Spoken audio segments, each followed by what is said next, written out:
friends, I'm Angie. I'm Michelle. We're Blue Heavens. In this video, we're going to talk about Azura. Yeah, so, and this is Azura, and absolutely, I'm Azura, formerly known as Loki. Yeah.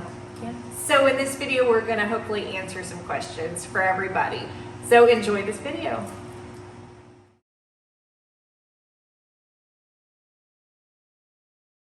Start with, why did Azura and Azura walk into the cave, and why did Krishna and your son stay outside of the cave? What happened there?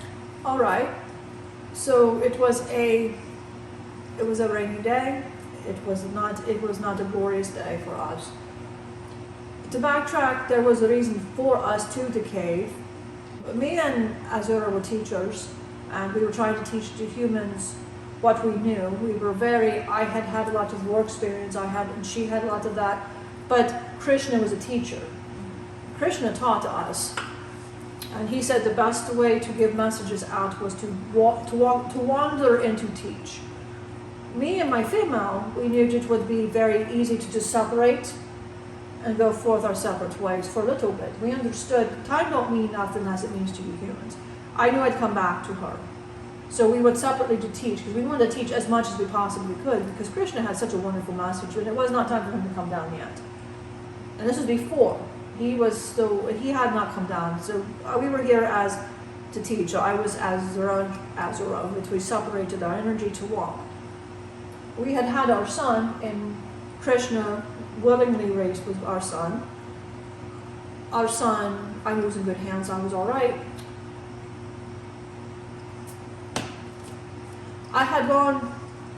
Me and Azura have a connection.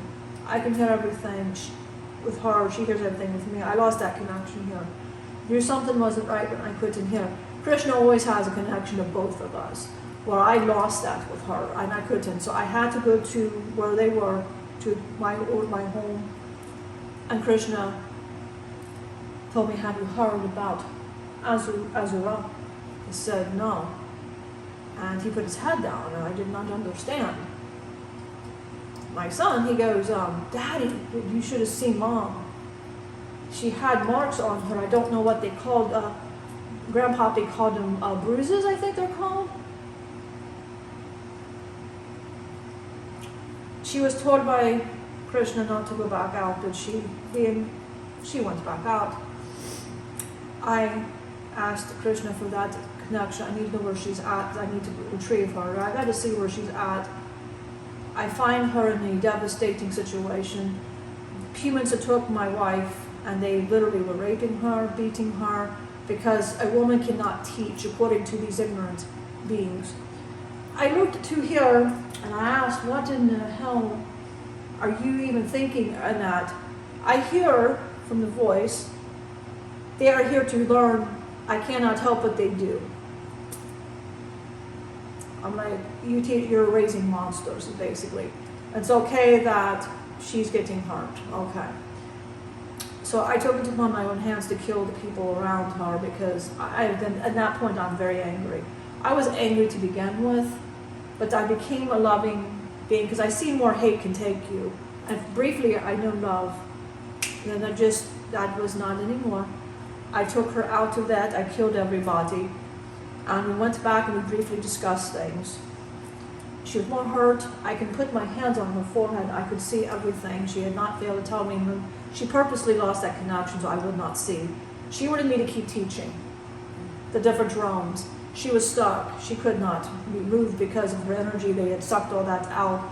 They could have sucked the energy out of her, and that's probably what they were doing to her. She had enough strength to go to Markus to get a little bit more and see our son, but she kept trying to hide it from our son. But he, being very smart, knew something was wrong. I took her back home. We briefly sat with our son, and we made that hard decision. I said, I know a place we can go and hide, but never come back. She said, what about our son? I go, he's in good hands. I trust him completely with my own life. I went to Krishna and I told him what I wanted to do. He did not agree, but he said, you are your own energies with her.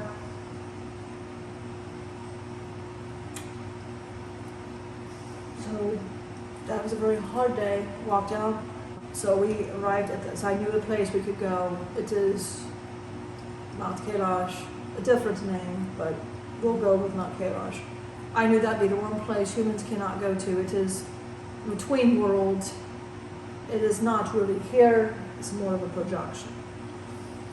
I knew I'd be safe there.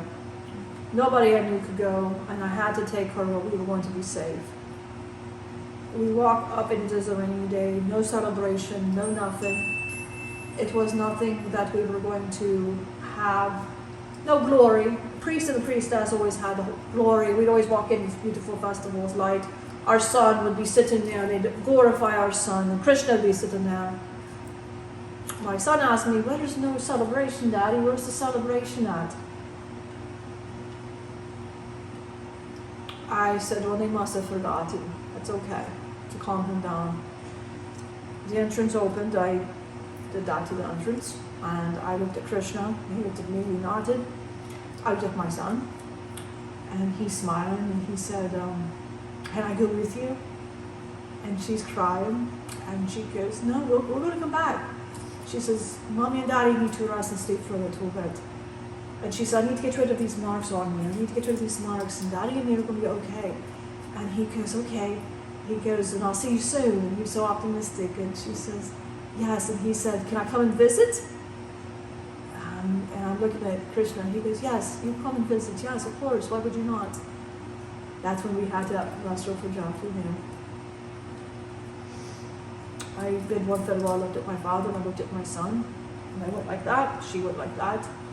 We hugged, we breathed in, we breathed in totally. And we walked in that cave, I sealed it up. And that's what happened. I don't know what happened afterwards. I only know what happened when I walked into the cave with her. I can honestly say it was the worst moment in our lives. To us, he was dead now, because we never planned on walking out ever again, ever. But we had to give that illusion to him. We were going to come out to give him that hope. And he had not been back to that cave in 35,000 years. Grandpappy just made it illusion for him, so he never knew. But he is my aspect, and that is how he was born. And the reason we had him was that we wanted one good part of us that we knew could be. And seeing him, he is that, exactly. But as I walked, as I said, when I walked into the cave, that is what happened.